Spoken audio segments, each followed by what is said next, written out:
The good news is, everyone, that we found Rose. Rose, are you able to put your camera on and jump online with me? This is Rose. There we go. Oh, I'm so sorry I'm late, but I'm so glad that I could make it. That's okay, Rose. Thank you very much for being here with us today. We're glad we can still catch you and hear some of your thoughts today. Guys, Rose is the founder of Virtue HR Solutions, and she's a people specialist, and deals with people matters within growing companies every day. And we should have a really some really good insights in terms of just kind of like females operating in the people management, people performance area. Rose, we'll hand over to you. Sure. Great.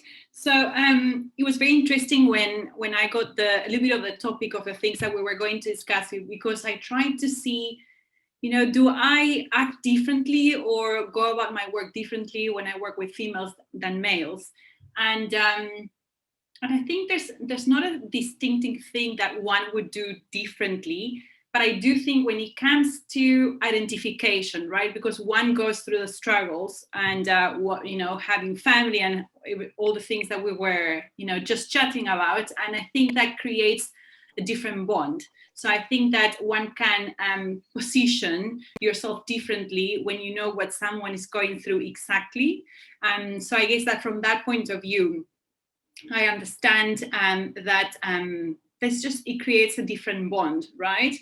Having said that, when it comes to career and with females particularly, I would say for me an advantage is that I come from a different culture. And I guess that puts a different lens in the way I see work dynamics, right? Because it's not my what I would consider what I was born with, right? So I would see things with a different lens, which means that when I do my interventions at different clients, I start very much with a very, wide canvas, right? Like anything that happens in terms of dynamics for me will be something new to address and very different from what I'm used to. Particularly in South Africa, what I find is that everybody here is too polite, and I think it's a great thing. But I come from a different culture where we are much more straightforward with the way we speak and the way we deliver messages. So I find that to be a little bit of an added advantage for when playing the role of HR for my clients, because I do help create channels of communication where it is really about discussing things that would be maybe things that, people will try to maybe not address or just be polite about it, right? I'm not saying that that I'm disruptive, but I try to find that balance in between, because I come from a different culture. I can just help identify certain things that maybe are considered just standard, but without being questioned, if that makes sense. So particularly I would say for females, that's quite, a little bit of a different approach when it comes, for example, to having performance reviews or discussing just career development in general, right? And I do really like to bring also, because I have now my business for 6 years, and one gets used to speaking numbers and business numbers. So what I like to bring to my sessions as well is that awareness in terms of the particular roles that, where females are involved, to say, okay, do you know what's your hourly rate, and do you know the value that you're adding, and how do you consider your metrics around your roles, and just to add that, level of awareness of like, when you work in a role, it's not only about just ticking a job description, but actually let's fix business. How does this affect, right? What's the outputs that you're bringing into the table? And I think that changed the conversation a little bit as well, specifically for women. And why I would say that is because I find that we would be more inclined in a way to look into things that is difficult to find measures, right? So for example, to have a quality conversation, right? That has a lot of value for a business when it comes to like a performance discussion. And that wouldn't necessarily be seen as something that, how do we measure the impact that we can, the value that we can add. So trying to change that conversation for things that are maybe more perceived as less objective, or, how do we quantify this? to try and make it more a conversation related to business terms.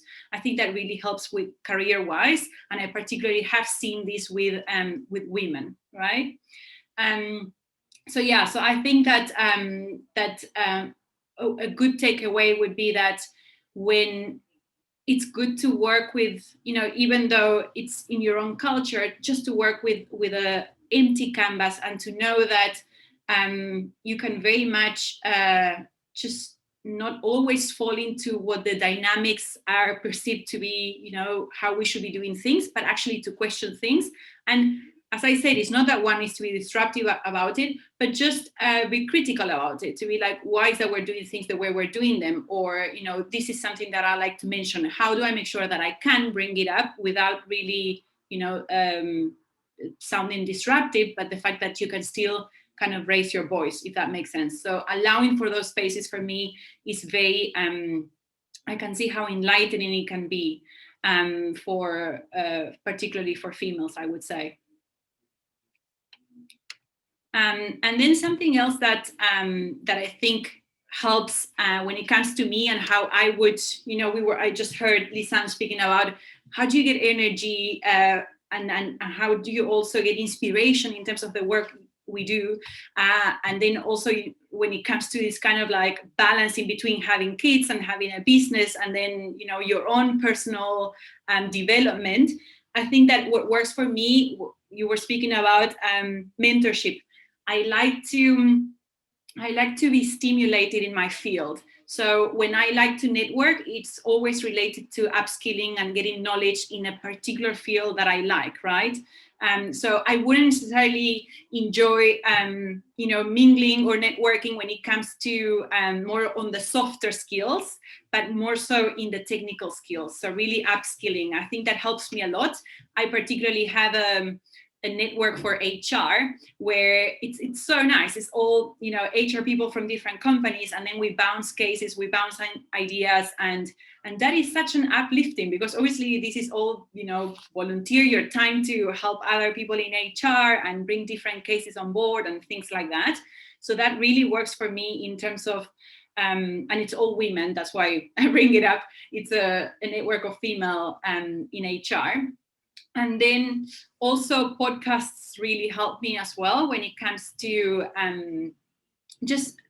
with energy, really helps me with energy. So I have a routine in the morning where when I take my kids to school and they're in the car, we will do like a 20-minute podcast session. And this is a nice podcast because it is like 20 minutes long.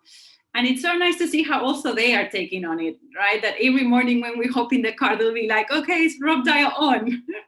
So then it's all about discussing, and that's more on the motivational side, right? And it's all about people that run businesses. So it's just digesting little topics related to your energy levels and things like that.